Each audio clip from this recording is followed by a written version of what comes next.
Hi guys, Fernandes Lembo on the grid.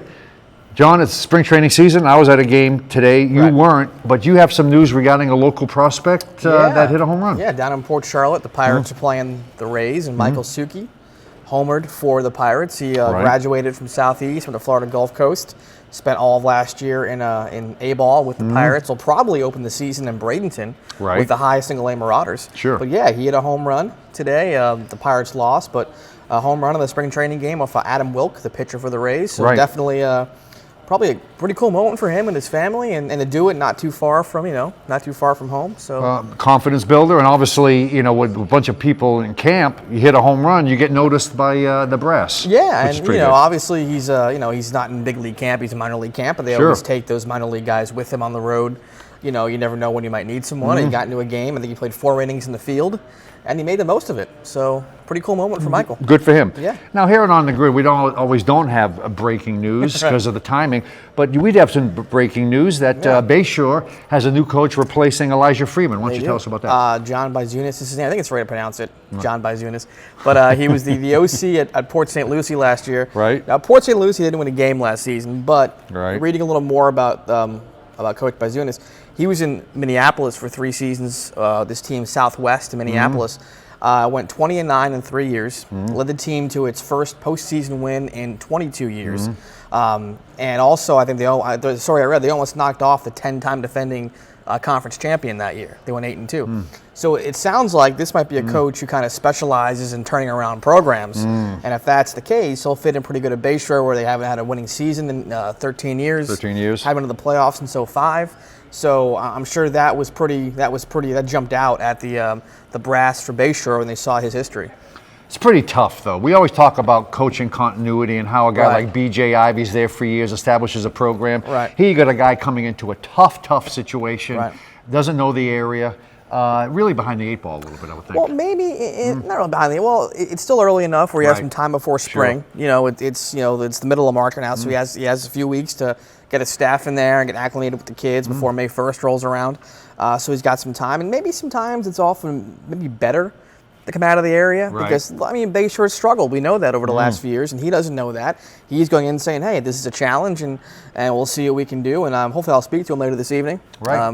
And look for that on hdpreps.com. Very good. Sort of dovetailing into another coach who's leaving, Holly Nelson, stepping down at Booker after 2 years. Won a district title, made the regional finals, 21-7. Again, a coach, I know it's a time commitment. Again, a coach who just seems like she's getting a program on its feet again, and she leaves. Someone else is going to come in and not start off at ground zero because they have a couple of returners, but still tough for Booker Tornadoes. Yeah, it is. Obviously, as you mentioned, a great season for them. They went to a regional championship game, had one of the best players in the area, Clexia Foster. Did it without their best player, Gavaris, who committed to Jacksonville University. So that was another impressive thing about this year for Booker. But look, as you mentioned, and as she mentioned in the story, the time commitment. I don't think people realize how much time to do the job right you have to devote to coaching. I don't care what sport it is. If you want to be a good coach, it takes a lot of time. And if you don't have that time in your schedule, sometimes it's for the betterment of the kids in the program. If you step aside, let someone else do it. And as she said, this has nothing to do with the fact that Rod Dragish stepped down as athletic director a couple of weeks ago. She said it was just odd timing. So best of luck to Holly Nelson, whatever her future endeavors. And that's a good job whoever wants it, I think, too, as you mentioned. You got some really good players coming back. Good facilities, good players. So we'll see what happens there.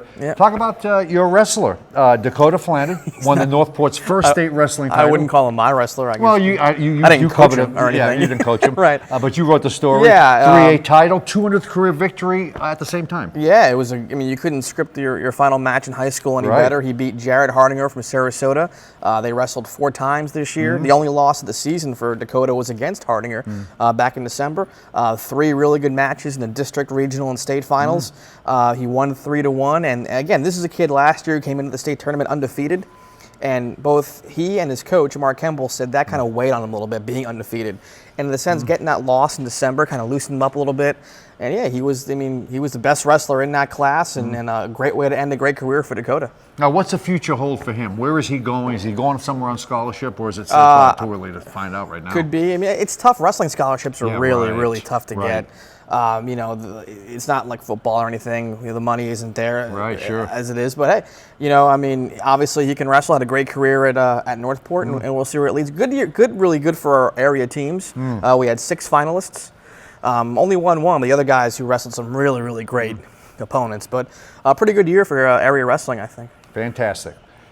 Switching over to basketball, Braden Christian's Ryan Link, 3rd in the Florida Dairy Farmers Class 2A Player of the Year voting. Right. Townsend and BJ Ivy, coaches, 2nd respectively. They made it the furthest of any of our local teams. Just a great honor for Townsend, Ivy, and for Link, who I saw play a couple of times. Very heady ball player.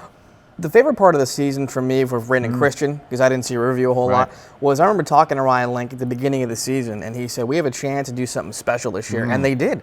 They got to the state final, lost to a great team in Grandview Prep, who might have won the state title in any class. That team was so good. They beat Riverview earlier this year. Right. Look at Braden Christian, and they didn't win the whole thing, but they pretty much did what they wanted to do. And Ryan Link, like a lot of kids there, has been a lifer at BCS. He remembers when Dave Magley was there, and the Final Four was almost every year. And he kind of they got that program back this year. I mean, the crowd they had at the Lakeland Center was incredible. Braden and Christian. So I wouldn't say basketball left, but basketball is back to where it used to be right now at BCS. How many people were at that Lakeland? I know Riverview brought a great contingent, but how did BC? Oh, it was great. I mean, I think there were like 4 or 5 sections just full of Braden and Christian fans, and they were loud, and it was really good. The game ended, and they got their 2nd place medals, and they went out and they shook the hands of all the fans. It was a pretty cool moment. It really was. That's nice. Yeah. What about the bill that's passed the House? The bill. Now it's not the bill that I wrote about. We talked about before about school about players being able to choose their own schools. Yeah. This is something a little different. Yeah, it's House Bill 31, and the main provision of it that's catching people's eyes is pretty much it would allow schools to join the FHSAA, the Florida High School Athletic Association, on a per sport basis. Okay. So basically, for example, we're going to have Braden Christian, ODA, and St. Stephen's in that Sunshine Athletic Conference next year for football.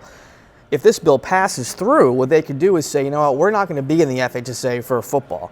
So that league can pretty much do whatever it wants. This year, for example, they only allowed to play 8 regular season games because the FHSA mandated that, because all those schools were still FHSAA schools. If this bill passes, that conference is now its own conference. They can play as many games as they want. They can discipline teams that break their bylaws however they want. And then when it's over, you can hop right back and be an FHSA team for basketball, baseball, whatever you want to be. So Braden and Christian, for example, going to the state finals, they can be an independent football team, but still have their basketball team try and get back to the state championship game.